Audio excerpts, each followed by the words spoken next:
Hello guys! So bumaba ako, bumili ako merienda namin kasi sabi ni mama, or sabi ko pala kay mama, nagugutom po ako. Check natin binili ko guys. So una kong binili ay drinks. Hindi nyo ba kita? Yan, bibili ko yan. Smart Sea Orange, tsaka Smart Sea na pomelo. And pulburon. Favorite ni mama. Tapos, bumili ako ng Indomie. Paborito niya rin to.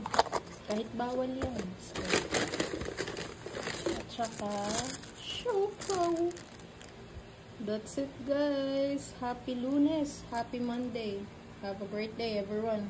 Bye-bye. That's it guys, kainan na ng merienda. Let's go!